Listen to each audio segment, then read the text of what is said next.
Esse podcast é patrocinado pela DGA. DGA é uma empresa de contabilidade que tem foco nacional e internacional. Ela atua no Brasil e em mais de 10 países, inclusive com escritório nos Estados Unidos. A DGA faz BPO contábil, fiscal, folha de pagamento, BPO financeiro, faz planejamento tributário, planejamento sucessório e atua com multinacionais. É a empresa que você precisa para cuidar do teu negócio. Seja muito bem-vindo a mais um episódio. Mas o episódio de hoje vai começar diferente. Eu vou começar comendo uma barrinha. Essa barrinha é uma barrinha proteica de whey. Tem 139 calorias e chama-se Pinat. É uma barrinha feita lá no Paraná, lá em Curitiba. Tô certo, Valdemiro? Curitiba. Perfeito, isso aí. É Campo Largo, região metropolitana. Região metropolitana. Deixa eu experimentar a barrinha primeiro. Porque hoje a gente vai entrevistar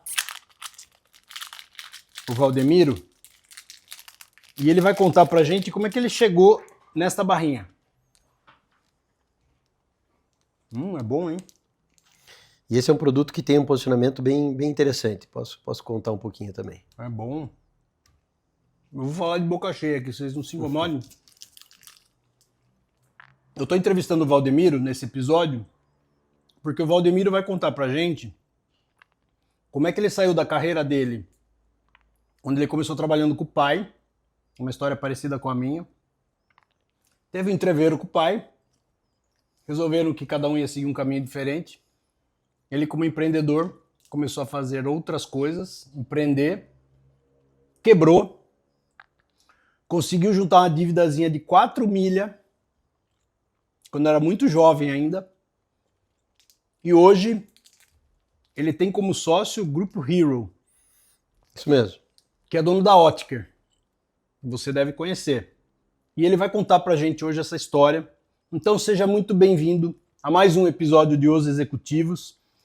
Não esquece de clicar aqui embaixo, salvar esse episódio, curtir o canal, para você estar sempre recebendo essas histórias.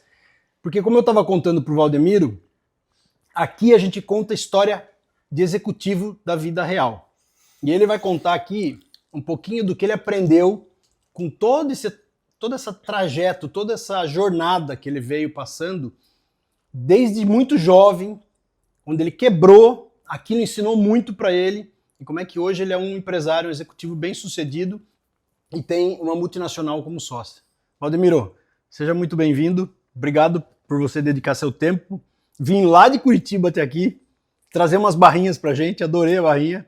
Precisa começar a espalhar aqui em São Paulo agora, né? Com certeza, com certeza. Conta um pouquinho pra gente como é que foi, explica quem é você, Claro. Como é que a Pinat nasceu e o que você aprendeu nessa jornada de ter passado por um problema muito sério, superado isso e tá onde você tá hoje.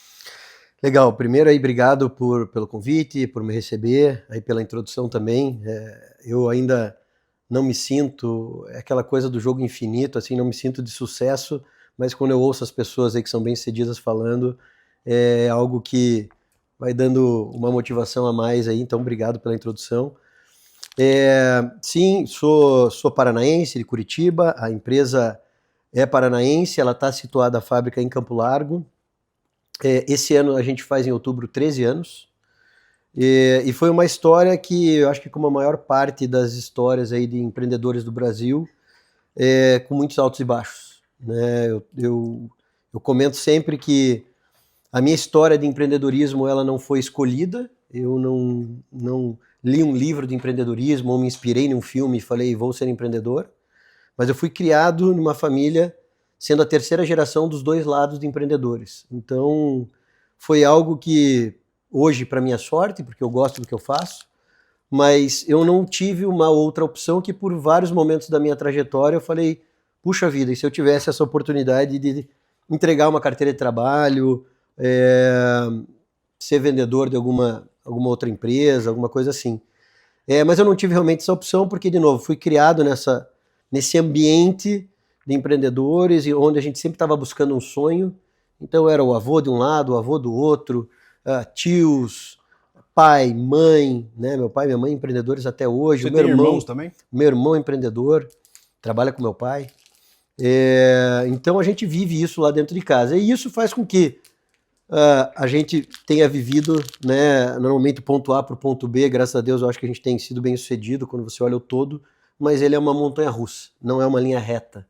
Eu acho que essa é uma das coisas que o empreendedor, o executivo que escolhe esse caminho, ele tem que estar totalmente disposto a viver. Que é mais ou menos aí, eu lembro muito, marcou minha vida o filme do Rocky Balboa. Eu tenho 41 anos, então vivi essa geração lá, vivi esse momento. Que eu me lembro claramente o Rocky falando pro filho dele que a vida, ninguém vai te bater tanto quanto a vida, né? A vida vai te colocar de joelhos. E o que vai fazer diferença entre o sucesso e o insucesso é não o quanto você bate, mas o quanto você aguenta apanhar e seguir lutando. Isso é um mantra meu. Então eu sempre falo para as pessoas. Hoje eu tenho 2 filhas aí de 7, 5 anos e enteada também com 6 anos. E aí eu olho para isso e eu tento para essas meninas falar que eu tento não mostrar que a vida é tão pesada como eu enxergo, porque é uma batalha, é essa dificuldade, mas eu também não posso tirar essa visão real da vida delas. Então, assim, eu acredito muito nisso, em você se entregar para um projeto, mas saber que vai ser turbulento para você atingir seus objetivos. Cuidar da saúde tem a ver com tudo isso para você? Sem dúvida. Hoje está super em voga. O mercado de wellness está bombando, não tem como voltar atrás. Eu também fui agraciado com essa passagem na minha história, porque nasci em um ambiente de empreendedores e o meu pai ali, quase um fisiculturista ali, amador, vamos dizer assim, mas eu nasci numa casa que tinha academia dentro de casa há 40 anos atrás. Então, hoje está começando a ser comum ter academia dentro de casa, há 40 anos eu já ouvia, né, barulho de peso, na época era aquele ferro com ferro batendo, e que para mim já era um barulho gostoso. Então eu nasci nesse ambiente wellness que, graças a Deus, hoje está bombando e é algo natural para mim. Então é algo que não volta atrás, as pessoas querem viver mais, querem ter mais longevidade, e a alimentação passou a ser o pilar desse sucesso, desse bem-estar, né? E por isso que você entrou nessa jornada de construir, de criar essa empresa de barrinhas e tudo mais, de snacks saudáveis? Foi por isso, mas não pela grana. Porque era muito mais idealista. Foi muito mais por necessidade, porque como você comentou, trazendo um pouco para a história, eu saí da empresa do meu pai com 26 anos, e a minha primeira empreitada eu quebrei. E quebrei ali de verde e amarelo, como diria. E aí fiquei um bom tempo, primeiro perdido, tentando me achar, né? Aquele tal do day one, então um autoconhecimento, parte de espiritualidade, li muitos livros, o que me ajudou muito a ter novas ideias, mas foi uma necessidade. O que era necessidade? Sobrevivência. E eu caí nesse mercado saudável porque era o que eu enxergava. Não foi um plano de negócio que eu falei assim, vou investir meu tempo em concessionária de veículos ou saudáveis. Saudável é uma tendência, eu vou nisso aqui. Não, era o que eu vivia, era o que eu enxergava, e a primeira oportunidade que teve eu agarrei, que foi conhecer um casal que fazia barrinha saudável na garagem de casa, super humilde, barrinha, granola, esfirra, e eu peguei R$200 emprestados do meu irmão, comprei as primeiras barrinhas e com isso fundei a empresa e saí vender nos hortifrutis no centro de Curitiba. E aí que começou a empresa de hoje, que tem mais de 100 funcionários, mais de 10 mil pontos de venda, e aí muita história para contar nesses quase 13 anos aí. Legal. Vamos pivotar um pouco essa conversa aqui. Vamos falar de cenário. O que você acha de empreender no Brasil? Qual que é a tua opinião e qual que é a tua visão como empreendedor, empreender no Brasil? Como tudo, eu vejo o copo meio cheio, meio vazio. E é o que você escolhe para aquele teu momento, assim. Eu vejo que, com certeza, só você ler relatórios aí de facilidade de empreender mundo afora, é muito mais fácil, né? O tempo que a gente gasta com tributação, com legislações não muito claras, né? Então, você pega aí todos os órgãos que regulamentam aí, é difícil você pegar um que ele te entrega um livro e fala, faça assim. Porque eu sei que 98% dos empresários gostariam de fazer daquele jeito. Mas tem tanta brecha, tem tanta coisa que se sobrepõe que no fim do dia você fica até perdido para poder fazer. Então, o Brasil é um país difícil para empreender por causa de tudo isso. Traz muito risco por causa de tudo isso.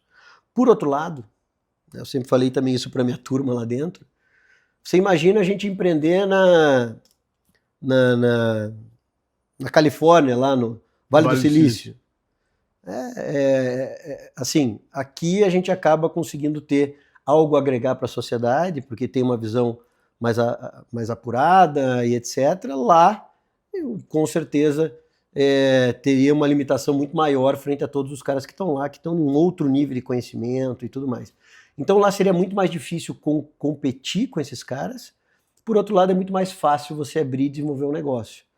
Então Você está falando de ambiente estrutural e conjuntural, né? Então, assim, estrutural o Brasil é muito difícil, mas conjunturalmente é um negócio que ainda é viável fazer, apesar de toda a dificuldade estrutural que existe. Perfeito. Quando você fala do estrutural, você está falando, você chamou atenção principalmente da questão tributária, impostos e tal, que eu conheço bem, né? É a minha vida isso. Vamos expandir um pouco. Você que é empresário, que tem funcionário, que tem um negócio ali, que quebrou já. Como é que é você se levantar depois de um problema desse tamanho? Como é que é se levantar? Como é que é se levantar no Brasil, onde, não sei se você acredita nisso, mas eu entendo que o capital é um capital caro, Super. caríssimo, você não tem apoio, o governo não te ajuda em absolutamente nada, pelo contrário, ele tenta te prejudicar o tempo todo, e também, mais uma vez na questão estrutural, a questão de você ter mão de obra mais qualificada e mais preparada. Como é que foi para você? Ou você simplesmente, cara, baixou a cabeça, foi lá e começou a fazer e nunca parou para olhar isso ou se preocupar com isso? Como é que foi essa... Eu acho que foi mais essa execução que você falou, assim, mais, aí tem uma frase que meu pai falou para mim na época da pandemia que me marcou, que é senta a bunda na cadeira e trabalha. Então, para mim, sempre foi mais eu acho que são dois grandes pilares ali, a curiosidade e a resiliência. Eu sou curioso por natureza e sou muito resiliente. Então, e aí, obviamente, também, para você empreender, você tem que ser sonhador. Você precisa ter um ideal, que vira teu propósito de vida, né? Então você precisa sonhar com aquele mundo melhor para você poder construir, né? Então eu acho que no meu caso foi mais assim, com esses norteadores, a execução. Executivos aí de executar mesmo, assim, de ir endereçando os problemas, endereçando as oportunidades, porque todo problema é uma oportunidade. Então, na nossa história aí de Pinati, a gente nasceu com barra de castanha e semente, porque era o hype lá em 2011. Depois da pandemia ninguém mais comia barrinha de castanhas e sementes, então o que bombava parou de vender, porque em casa ninguém consumia esse produto, foram consumir cookie, biscoito, bolacha, etc. E aí a gente se reinventa, dá all-in de novo no negócio e faço a linha de doces saudáveis. Isso deu muito certo, e aí vem o boom da proteína, e a gente entra na proteína. Então aqui eu consigo mostrar para você essas oportunidades que eu fui endereçando na questão de portfólio, conforme o mercado foi se movendo. E também tem um outro exemplo que são marcas. Porque Pinati é uma marca de 17, a empresa é de 2011. 2013. Eu saí da empresa do meu pai em 2011, a empresa é de 2013. Mas a marca da empresa, primeiro, não era Super Saúde, que é a razão social. Depois disso, a gente entrou em 2017 com Pinati, depois eu lancei Protein, lancei Golpalho, eu tinha 6, 7 marcas. E ali era o que eu estava tentando endereçar das oportunidades. E ali, no momento da pandemia, foi o momento inverso que eu fiz. Chegou na pandemia, eu falei, puta, eu não tenho dinheiro para divulgar nenhuma. Como é que eu tenho 5, 6? E aí foi um momento que eu fiz um movimento bem interessante, onde tudo virou Pinati, todos os produtos, inclusive a empresa, isso foi em 2017, em 2021, e eu trouxe Pinati para o meu sobrenome. Então, se você me procurar nas redes sociais, Instagram, LinkedIn, eu sou valdemiro.pinati.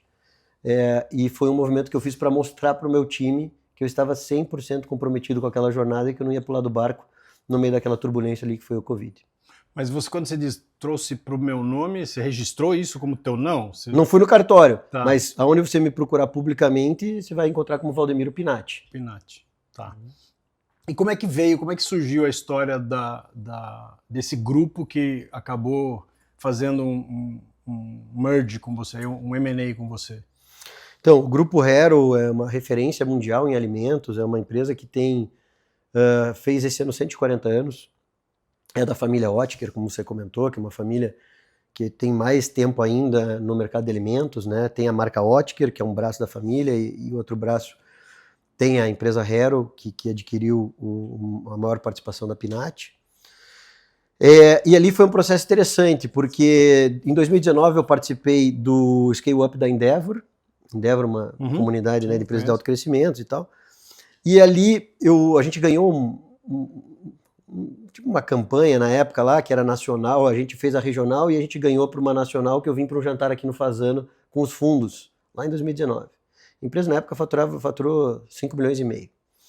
E aí eu falei com todos os fundos e na época eles falaram, Valdemiro, você precisa bater 30 milhões para algum fundo grande entrar e te acelerar. E aí de novo aquele ficou um marcador para mim, eu voltei com aquilo. A partir daquele momento, sempre cada vez mais em voga o saudável, o wellness. Então eu fui muito prospectado em 20, 21, 22 e tal, mas eu voltei para dentro e fiz um trabalho de casa. Eu falei, cara, eu só vou voltar a aceitar quando eu tiver 30 milhões, porque ficou claro que esse era um marcador para abrir deal.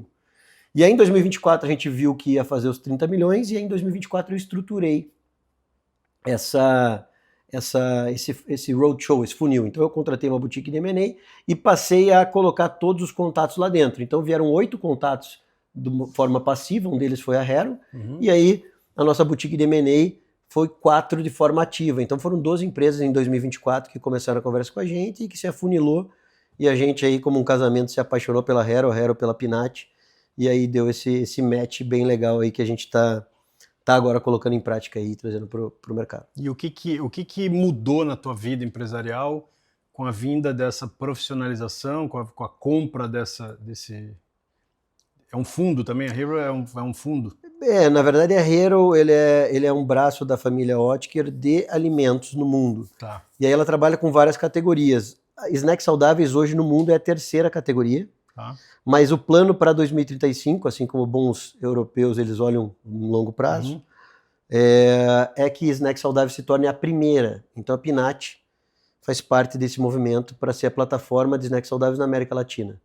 Eles compraram um pouco antes da Pinat uma outra marca na Inglaterra e compraram agora esse mês passado mais uma marca de snacks saudáveis na Inglaterra. Então é uma casa hoje com mais ou menos umas 20 marcas. São líderes na Europa em barras, que é a principal categoria que a gente atua aqui no Brasil. Então é um grupo que tá nesse segmento, essa parte da Hero ela é totalmente voltada à alimentação. O que mudou na tua vida depois da entrada desses caras? Tua vida empresarial, no teu mundo executivo? Muita coisa, muita coisa. É uma chacoalhada geral. É bom fazer esse movimento? Ele é bom, assim, eu acho que ele foi um caminho natural para a Pinat, eu quero que a Pinat seja muito maior que o Valdemiro, mas ele não dá para dizer que você está voando em céu de brigadeiro, porque você pega uma cultura de uma multinacional com uma cultura suíça, alemã, de 140 anos, que olha para 10 anos, e você traz para um mercado muito nervoso, tanto a nível regional, que o Brasil é esse mercado nervoso que a gente está falando, os saudáveis é super nervoso, porque todo dia surge uma marca nova, uma empresa nova comprando e tudo mais, e uma empresa de alto crescimento, que ainda é pequena, né, sem funcionários e tal. Então, como que você une esses dois mundos com a menor turbulência possível? E aí o que eu posso agradecer muito é que do nosso lado a gente é totalmente comprometido com isso, do lado deles também. Então, eles são muito compreensíveis, né, com todo esse movimento, mostram pra gente ali ipsis literis, implementam as coisas, mas não dá para dizer que não é um movimento que ele gera dos dois lados uma ruptura, né? No fim do dia é o pai e a mãe, vai nascer uma criança nova, tem o parto, né? Vai ter que passar pelo parto, não tem jeito. Então é isso, é um processo de transformação. Mas eu sou um cara que acredito que a transformação é necessária para você eclodir e virar um novo ali, um ser mais evoluído. Então, eu não tenho dúvida que a gente está no caminho certo, mas sim, ela traz aí desafios grandes para essa gestão, para adequar a gestão de uma empresa brasileira para uma empresa multinacional. Como é que você ainda é o CEO da empresa, certo? Sim. Como é que você vem se adaptando? Pelo que eu entendi, a tua carreira executiva foi sempre empresa familiar. Sim. Ou seja, você trabalhava com os teus pais, saiu, montou teu negócio, empreendendo sozinho, quebrou, se reergueu, se levantou, e agora você tem como, entre aspas, um chefe e uma multinacional europeia, Sim. né? Ainda mais suíça, alemã. Deve ser fácil. Como é que você está se adaptando a isso? Porque assim, em setembro do ano passado, até setembro do ano passado, você Sim. mandava fazer chover dentro do teu Sim. negócio. E tinha que fazer. E tinha que fazer. Agora não é mais assim. Agora você tem que seguir uma série de protocolos, de regras e tudo mais. Como é que é se adaptar a isso? É complexo, porque como eu te falei, eles não estão colocando nada de forma forçada, porque no final do dia, quando eles compraram a Pinat, eles e me mantiveram como diretor e acionista minoritário, é para que ela mantenha a identidade. Só que mantém a identidade, só que implementando tudo isso aqui. Uhum. Então, eu estou tentando pensar numa analogia aqui para o pessoal entender mais fácil, mas assim, eu quero que você faça isso, né, sei lá, eu quero que você continue correndo aqui esse sprint, mas vou botar aqui uns 40 quilos nas tuas costas. Eu quero que você seja você mesmo, não fazendo o que você sempre fez.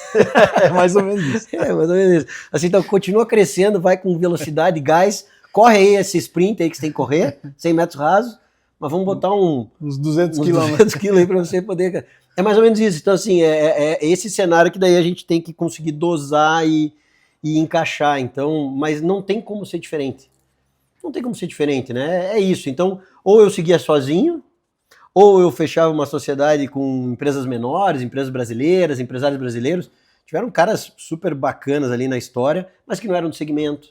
Então, eu fiz uma opção muito consciente e eu tenho muito a aprender com eles, mas também a gente olha pelo prisma que a gente tem muito a ensinar como é que é esse mercado aqui no Brasil, afinal de contas, por isso que eles fizeram esse movimento. Então, como que você equaliza isso?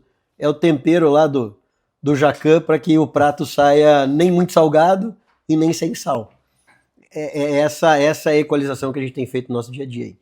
O que fez a diferença na tua história? Foi vendas? Porque pelo que você me contou, cara, você pegava as barrinhas lá do carinha do fundo de quintal e você começou, na verdade, vendendo, né? Você pegou aquele negócio lá e saiu vender e aquele negócio, né? Eu falo muito pro meu sócio, desde que meu sócio entrou, né? Ele revolucionou a empresa.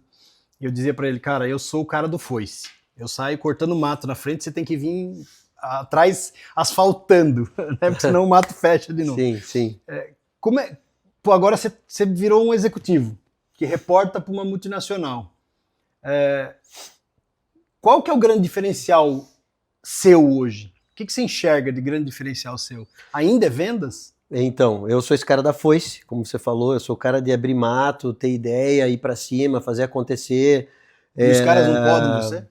Não podem, mas eu tô precisando também voltar para asfaltar. Entendi. Então é isso que eu tô tentando aprender. É como ser... tem uma palavra aí que é usado para isso, quando você tem essas duas esferas muito diferentes. Ambidestria. Ambidestria, né, que tá em alta. É isso. Então, como que eu continuo abrindo mato, mas de uma forma mais organizada, não à la brasileira, né? Vai dando foice, vai abrindo e tal, mas como que você corta mais bonitinho para já ir fazendo um caminho bonito e tal. Então, esse é o desafio. Mas a minha força, sem dúvida, é a geração de valor através de construção de marca, de venda de produto, de estratégia de canal. Isso é o meu forte, é o que eu amo fazer. E o que eu reflito hoje no meu dia é o quanto eu estou tirando disso para asfaltar e o quanto que isso gera de valor para o negócio. Será que a cada meia hora que eu tiro de abrir mato, ela compensa em estruturando esse caminho para trás? Eu hoje não sei te dizer. Eu hoje tenho dúvidas e é o que eu estou tentando entender no meu dia a dia de gestão. Como fazer? Quais são os maiores medos? Pergunta excelente. O maior medo, lógico, é que ao invés de ser positivo, isso venha a ser negativo de alguma forma, né? Porque todo movimento ele gera risco, né? Então, ter feito sozinho gera risco, trazer um sócio gera risco. Então, acho que esse é o meu maior medo, é que decisões quase que irreversíveis, elas não se concretizem e não sejam positivas. Acho muito difícil isso acontecer nesse caso, porque eles são muito comprometidos, nós também. Então é muito difícil que isso aconteça. Mas esse é o meu maior medo hoje. É que a Pinat... e quanto mais você chega perto de ver essa perenidade da marca, do negócio, porque o meu sonho sempre foi ter um negócio muito maior do que eu. O meu medo é que isso não aconteça, né? Tudo indica que vai acontecer, já está acontecendo, mas esse é o meu maior medo. Você quebrou. Em 2000 e quando que foi que você quebrou? Foi em 2000 e eu saí da empresa do meu pai em 11 e quebrei em final de 11, começo de 12. Você quebrou numa quantia que na época para você era uma coisa monstruosa. Gigante. Né? Quase impagável, não sabia se eu ia conseguir pagar um dia. Da onde você tirou força para continuar? Eu acho que dessa parte, vamos tentar fazer uma composição, acho que dessa parte, primeiro, dos valores que eu fui criado, então, de não fugir da lida, então ter responsabilidade, porque dar errado faz parte do jogo, né? O cara entrar lá para competir, perder, faz parte do jogo. Você precisa saber perder, e é muito difícil. Mas o mais difícil é você saber se levantar e depois você organizar tudo isso. Porque você olha para frente e você fala assim, aquele negócio da maratona, né? Fala, cara, ainda falta 40 quilômetros. Né? Então, quando você tem uma situação dessa, você fala, meu Deus, eu tenho coisa pela frente. Além de eu ter que me descobrir, começar a levantar, começar a ganhar dinheiro, eu preciso pagar um passado enorme. Então, precisa ter muita fé, muita crença, aquele sonho grande, ser idealista, ser um cara apaixonado por aquilo, tal do propósito. Porque, de fato, se você não tiver isso, não é o caminho mais racional, né? Então eu tirei força disso, do sonho grande. Eu sempre sonhei em ser um cara que entregasse valor para a sociedade e que atingisse um certo sucesso, que fosse alguma referência, alguma coisa que eu pudesse compartilhar, ajudar pessoas, mudar a vida da minha família, mudar a minha vida. E isso que é o meu drive para continuar fazendo. Qual foi a sua maior cagada nos negócios? A maior cagada é você assinar contratos mal feitos ou não assinar contrato nenhum. Foi isso que te quebrou? Foi isso que me quebrou. Foram contratos mal assinados, acordos mal feitos, que depois você precisa honrar, porque uma vez que você assinou, né? Então, dá um exemplo para a galera aprender. Putz, você vai sendo envolvido. Eu saí com muita energia. Eu acho que esse é um ponto interessante, porque eu saí com muita energia no começo. Eu tinha 26 anos, então você tem uma energia lá em cima e você não tem um conhecimento muito grande.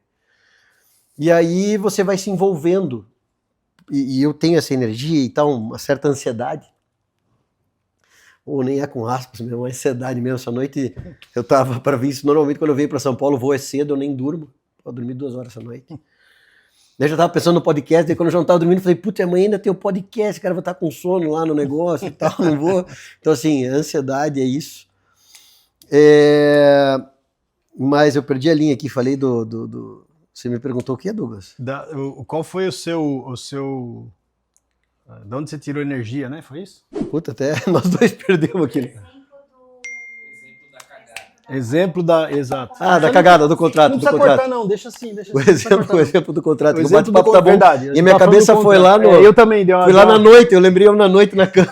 Eu dei uma devagada aqui agora. Mas foi isso, a gente tava falando do maior erro que você fez e o exemplo desses contratos. Como é e aí você vai nessa ansiedade vendo a coisa se concretizar e aí a pessoa que estava do outro lado foi falando assim, pô, mas você não acha que tudo que a gente está construindo aqui, todo esse tempo e tal... Não vale a pena a gente fechar um acordo aqui de exclusividade? Não vale. Pô, depois de 3 meses, mas puta, a gente tá botando tanto esforço, tá tão legal nossa parceria e tal. Não vale a pena a gente botar uma cláusula de volume mínimo? Não é justo. E aí quando você é justo do outro lado e você é imaturo, tudo se acha justo, entendeu? Porque você não quer o mal do outro realmente. E se a pessoa tá pondo, você fala sim, isso é o que eu fui fazendo. Tá. Não, sim, exclusividade. Sim, não compete. Sim, volume mínimo. O que você estava fazendo nessa época? Eu estava importando produto dos Estados Unidos através de um trader. Tá. E isso foi sendo proposto por ele. E eu fui falando sim. E acabou que foi criada uma situação de que eu não tinha como sair daquilo, porque uma vez que ele não me forneceu, e aí eu não podia comprar de outro. E aí foi uma jogada de mestre, uma jogada de xadrez, assim, do mundo dos negócios. E aí o insight que sai daqui também, que eu refleti muito na época, que foi uma busca espiritual que eu fiz, é que assim, nem sempre, ou quase nunca, quem ganha é quem tem razão, judicialmente falando. é quem é mais safo, quem se preparou melhor para aquele momento. Então, também fui aprendendo essas questões, porque eu nunca tinha sido réu, nunca tinha acionado ninguém, e eu acho que foi a única vez na minha vida isso. Mas foi um processo de 6, 7 anos que foi muito desgastante, e que eu levava muito pro lado pessoal, e que aí você vê que você... Então, assim, é quem notifica primeiro que sai ali com uma certa razão, porque ele que entrou com a ação, e daí você passa a se defender. Então, essa parte jurídica e judicial foi uma parte que eu aprendi muito. Depois disso eu passei a fazer eu mesmo, na época sem advogados, a sociedade, propor contratos e etc, que me ajudou e ajudou as pessoas que estão envolvidas muito, porque assim, falo muito isso para o empreendedor aí que está começando. Normalmente começa empresa 2 pessoas, 3 pessoas. Quando a empresa está dando errado, um ou outro começa a desistir. E aí o que ele fala? Compra a minha parte. Pô, mas nós não estamos nem conseguindo sobreviver, como é que eu vou comprar a tua parte, né? Fica com a minha. Fica com a minha, eu te dou o que você quer vender. Eu tive essa situação também, em um segundo contrato ali, na segunda passagem. Que daí eu fui para Miami, depois perdi esse produto, fui na feira, conheci uns caras e tive a segunda passagem. Não, eu quero vender minha parte para você, 600 mil na época. Eu falei, não, mas eu quero dar a minha parte, que era meio a meio. O que você quer vender, eu quero dar. Gratuito. Não, não quero. E ali se afunda a empresa, se afunda o negócio, se afunda a amizade, se afunda tudo, porque você não tem cláusulas claras de como sair em uma situação que não é positiva. E as pessoas começam um negócio... achando que tudo vai dar certo sempre. E o que é positivo, porque você tem que ter isso, porque senão você fala, não vou começar, né? Mas você tem que ter esse outro lado. E aí quem não viveu isso é legal ouvir e passar a se preocupar, porque você tem que ser um lado pessimista.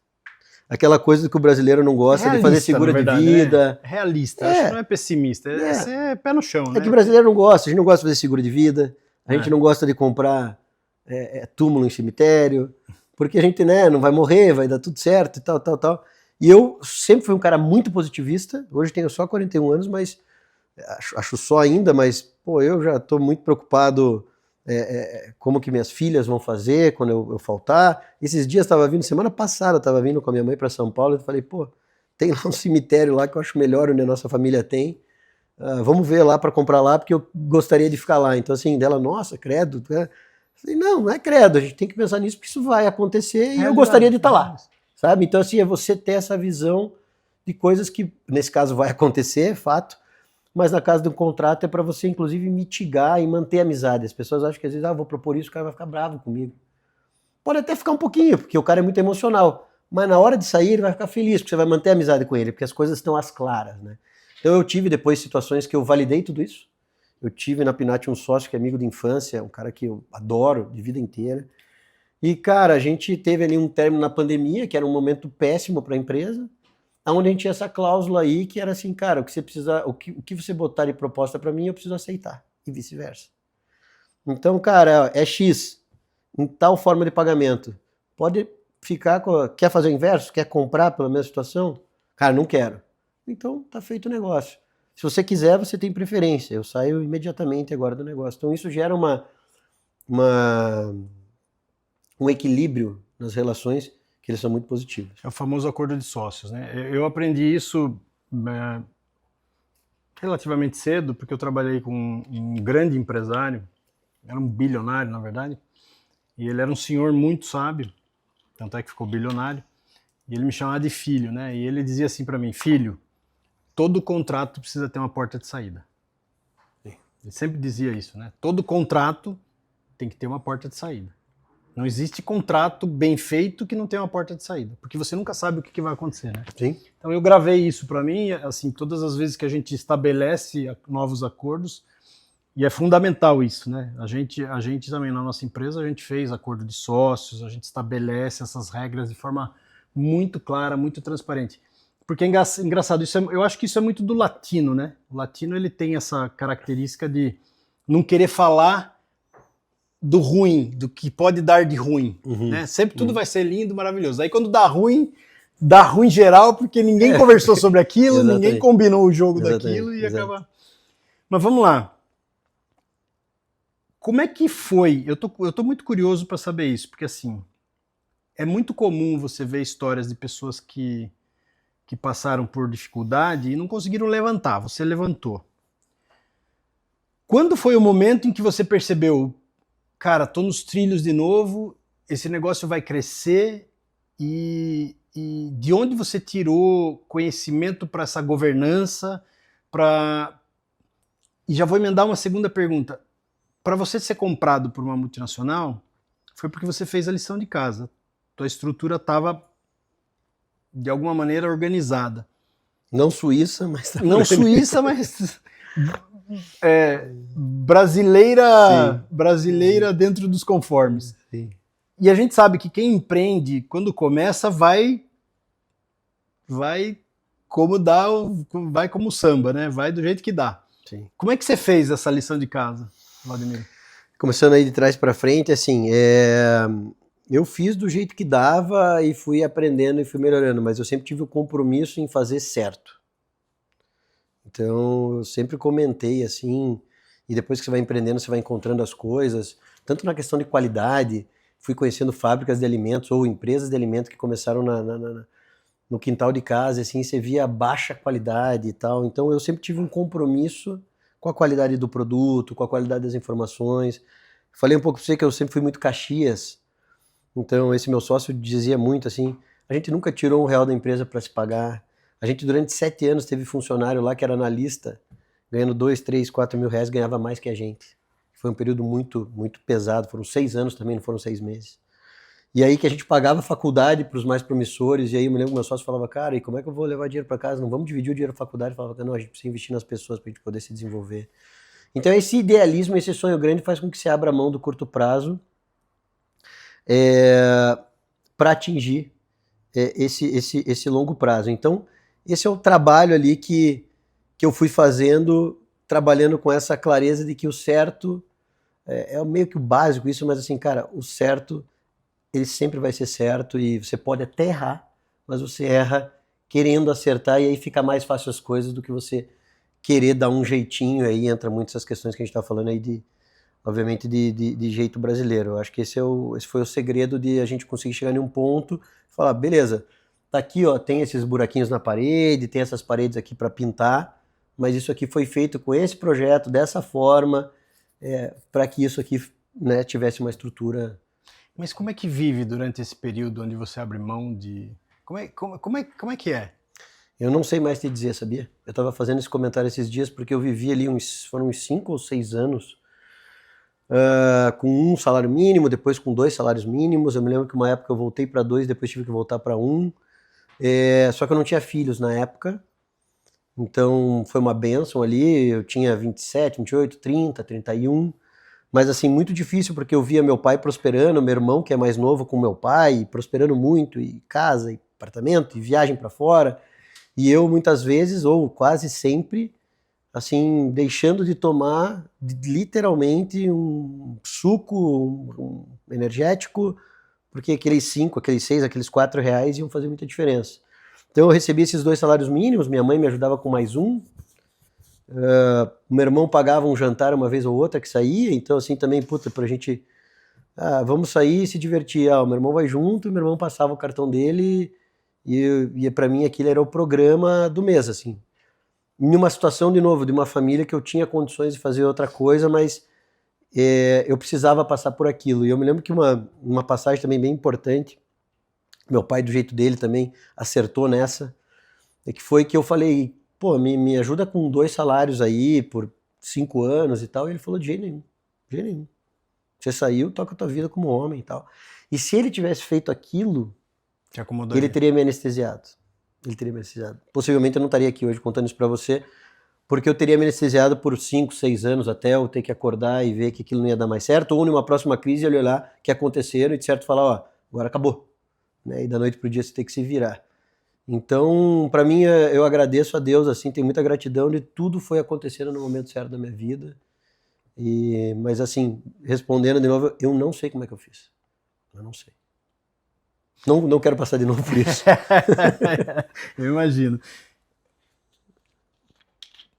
Como é que foi a bifurcação quando você chegou à conclusão de que não dava mais para trabalhar com teu pai, cara? Eu pergunto bastante isso porque assim, eu passei por uma situação dessa Eu já entrevistei algumas pessoas aqui que passaram por situações bem semelhantes. Por exemplo, sei como é difícil, para mim foi muito difícil conviver e trabalhar junto com meu pai. Chegou um momento que a gente rompeu e eu não indico isso para ninguém, porque eu rompi, eu fiquei 5 anos sem falar com meu pai. Como é que foi esse momento? Como é que foi essa decisão? E o que isso te ensinou? Eu tive esse mesmo prazo aí. Eu acho que a gente ficou em 5 anos, mais ou menos. Sem se falar. E então isso eu fui em 2011, estou falando de 15 anos, então faz 10 anos que a gente se fala e a nossa relação só melhorou. Muito. Hoje eu tenho a melhor relação e só foi melhorando ano após ano. Mas eu acho que esse luto ele faz parte de tudo isso. Porque também eu tinha um caminho ali, eu tenho o nome do meu bisavô, que é o nome da indústria, que é o nome dele, tem muita coisa que você carrega. Mas essa ruptura ela foi necessária e muito boa para todo mundo, todos os envolvidos, eu, ele, irmão, todo mundo. E esse momento chegou porque, como tudo, aquela gota d'água, né? Então foi num momento ali, num almoço, uma segunda-feira, a gente saiu e aí, como o patriarca de antigamente, então tudo gira em torno e tal. Então vamos almoçar, vai todo mundo junto, né? E tal, e aí você não se desgruda, vai pra academia, vai todo mundo junto, vai trabalhar todo mundo junto, e aí você recebe ordem o dia inteiro e segue uma linha só de raciocínio. E aí eu sou um cara bem disruptivo, eu sou um cara que tenho minhas opiniões, eu sou um cara que gosto de fazer diferente, muitas vezes só por ser diferente, por testar a curiosidade. E aí eu me lembro que a gente entrou no carro saindo do almoço e começamos a ter uma discussão que ela se acalorou e era muito baseada em produto, em meta, em vendas, assim, e o negócio tornou grande que eu falei, cara, para mim deu, eu vou chegar lá e vou pedir minha conta. E aí eu pedi minha conta e aí o que você espera ouvir do teu lado, do teu ego, do teu lado frágil poxa, fica, pô. Ele falou, pô, que maravilha, maravilha. Pega todos os teus boletos e vai embora, toca a tua vida. Que bom que você tomou essa decisão. Vai ser um peso menos aqui dentro. Vai ser um boleto a menos para pagar, ou alguns boletos a menos para pagar. E aquilo já foi o primeiro choque. O segundo choque foi que eu lancei produto e ele lançou produto para concorrer comigo. E aí eu liguei para ele e falei, pai, eu tô aqui quebrado e tudo que você lançou produto... Ele falou, o mercado é meu, não seu. Eu tô aqui antes de você. Então isso são histórias assim... às vezes parecem pesadas para muitas pessoas, mas eu achava que era, mas assim, elas foram muito necessárias para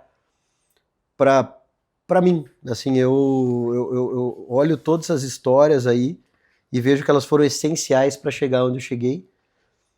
A minha resiliência, né? Eu comentei que eu fui criado num ambiente de resiliência e tal. Tem uma foto que é eu com 7 anos, o meu irmão com 4, meu pai levantando nós dois pelo cabelo, porque ele fez a gente controlar a nossa mente, falar tudo na vida de vocês é a mente que controla. Então vocês vão ficar controlando, não sentir dor, até o momento que eu vou conseguir levantar vocês pelo cabelo, e aí tem a foto, a gente com o pé fora do chão. Então assim, não é nada ortodoxo, não consigo imaginar, e eu fico tentando adaptar essa criação para as minhas filhas, porque eu tenho 2 meninas, levantá-las pelo cabelo. Não dá para fazer isso. Mas para mim, e eu acho que aqui tem um segredo também, não é para todo mundo, mas para mim, funcionou, foi muito importante e positivo. Terapia ajudou você a superar isso ou você superou sozinho? Fiz de tudo. Fui pra terapia, rezei. Tava vendo umas fotos antes de chegar aqui até, que o marketing pediu.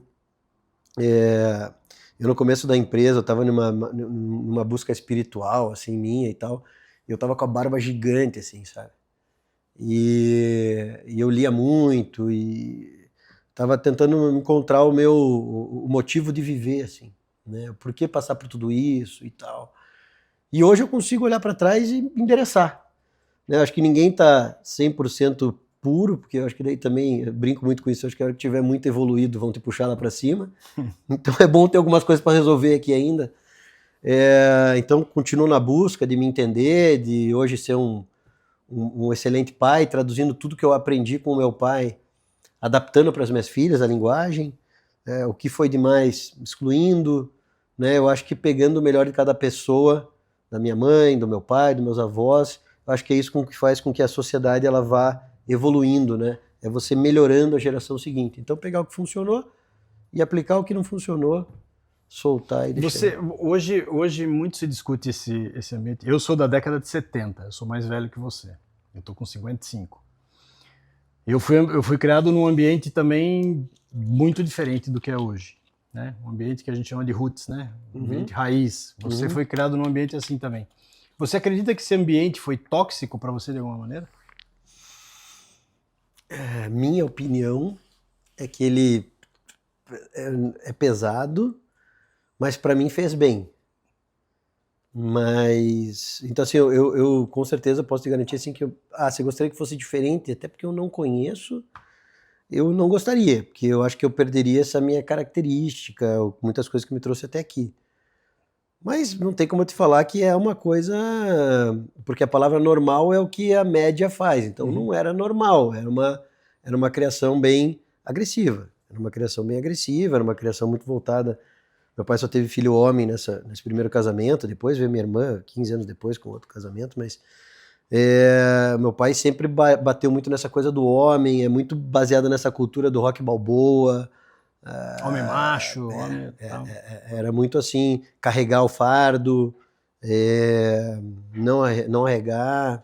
Então essa foi a minha criação. Como é que você traduz essa cultura que você foi criado, essa herança que você traz para os dias de hoje, com colaboradores, no negócio, com as suas filhas? Como é que você faz esse deparo aí? Pô, esse é o ponto que eu tô aprendendo, assim, porque eu percebi que muito tempo ali na empresa, todo mundo que entrava, 100% das pessoas, eu tentava levar a pessoa no mesmo nível que eu acreditava. E demorou para eu entender que as pessoas são diferentes e que nem todo mundo nem quer a mesma coisa. Ou às vezes até quer, mas é aquele desejo assim, até quero ficar magro e tal, mas cara, vou comer minha massa 4 queijos aqui. Tipo, quero, mas não quero tanto. Né? E para mim é muito 0 ou 1. Então eu fui aprendendo com o tempo e começando a respeitar e entender que o mundo precisa de pessoas, as famílias precisam de pessoas com perfis diferentes. Mas Douglas, eu acho que esse é o meu grande aprendizado do momento aí para os próximos anos. Assim, é como que eu continuo pegando muita coisa boa que aconteceu comigo e eu faço na quantidade certa para essas pessoas que estão ao meu redor, né? Tanto time, e aí você começa a falar de pessoas mais sênior, elas digerem mais fácil, você pega pessoas mais júnior, é mais difícil, mas eu tenho um viés de tratar meio que todo mundo igual, assim, sabe? Igual no sentido de expor da mesma forma a minha ideia. E eu acho que isso é algo que dá para melhorar nos próximos anos. Você é casado? Eu tenho uma união estável. Uma relação... Como é que é a tua relação? Porque, assim, eu vejo, né, você conheceu minha esposa aqui, a gente é casado, a gente trabalha junto há 20 anos, e ela é vamos dizer assim, meu pilar, né, porque eu também vim de uma educação, assim, bastante rígida, bastante, enfim, diferente do que é hoje. Não vou dizer que é ruim, que é melhor, que é pior, mas é diferente. Eu também concordo com você, eu falo, poxa, eu acho que isso que me forjou, eu sou o que eu sou hoje por conta disso.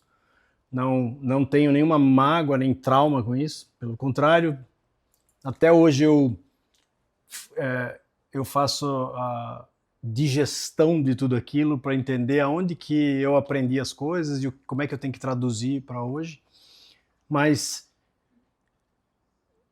como é que é para você trazer, porque você é casado, como você acabou de falar, o termo união estável, que é praticamente a mesma coisa, mas como é que é traduzir tudo isso para os filhos? E qual que é o legado que você quer deixar para suas filhas em função de ser um executivo do negócio? O que você quer mostrar para elas?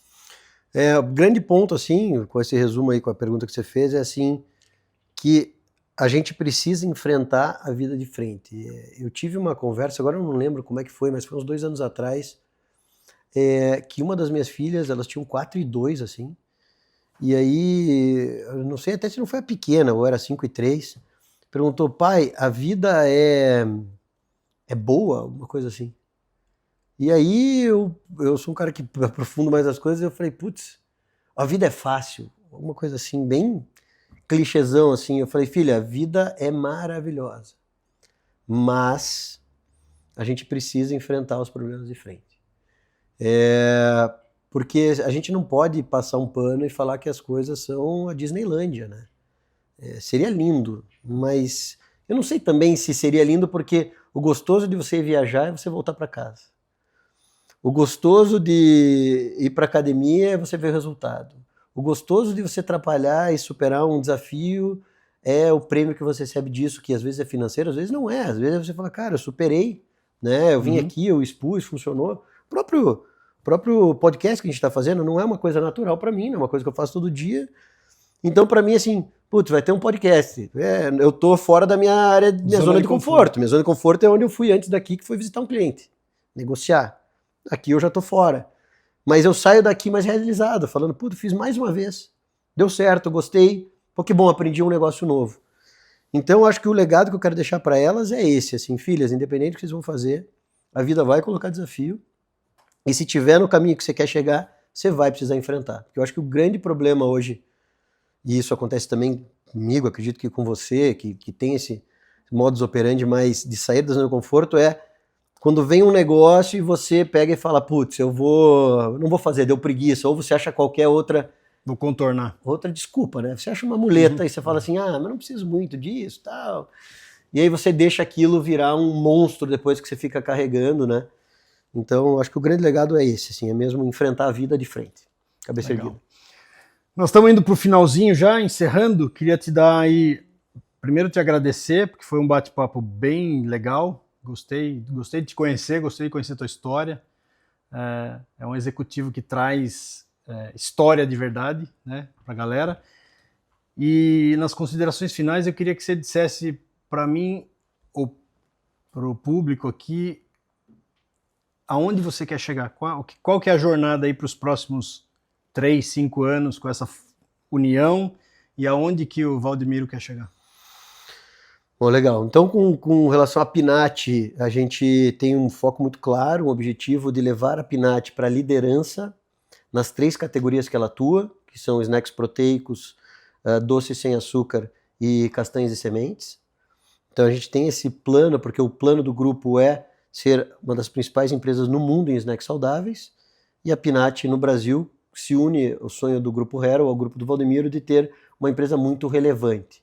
Então, quando a gente fala também em liderança, não estamos nem muito preocupados no final do dia se você vai subir em primeiro, segundo ou terceiro, mas sim, é estar na cabeceira, é subir no pódio, é fazer uma diferença, é impactar o mercado, é ditar tendência, é disruptar, é enfrentar as coisas e fazer acontecer para o bem do mercado, para o bem do consumidor e, consequentemente, isso volta para nós.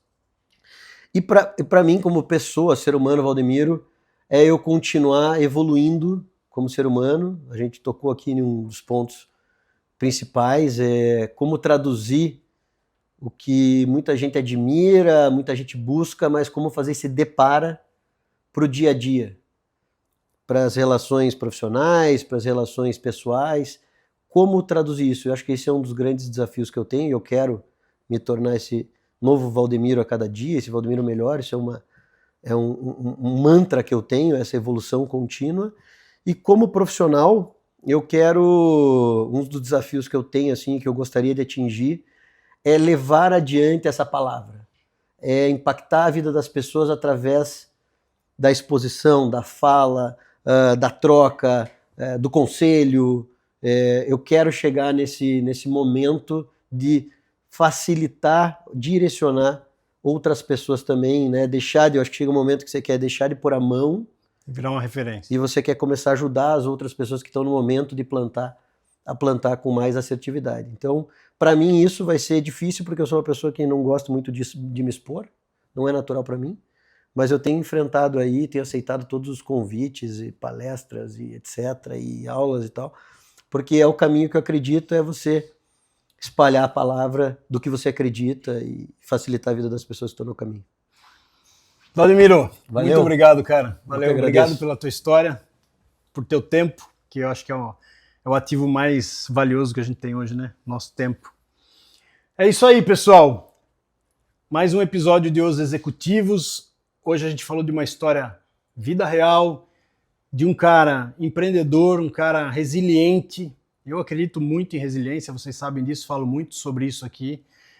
Resiliente, que viu o fundo do poço, não se entregou, se levantou e está aqui para contar uma história de sucesso, uma história da vida real, como ele se reergueu, como é que ele enfrentou todos os desafios pessoais, familiares, de negócio, de mercado. E a vida é feita disso. Negócios são feitos assim, de histórias reais. E é isso que a gente traz aqui para você. Então, se você gosta de ouvir história da vida real e é daqui que você tira os verdadeiros insights para a tua vida, para o teu negócio, não deixa de assinar o canal, tá aqui com a gente sempre. Encaminhe esse episódio para quem precisa ouvir, para quem você gostaria que ouvisse uma história semelhante a essa. E fique aqui, porque até o próximo episódio a gente vai estar aqui sempre com um executivo importante, com história real para contar para você. Muito obrigado pela tua audiência. Até a próxima.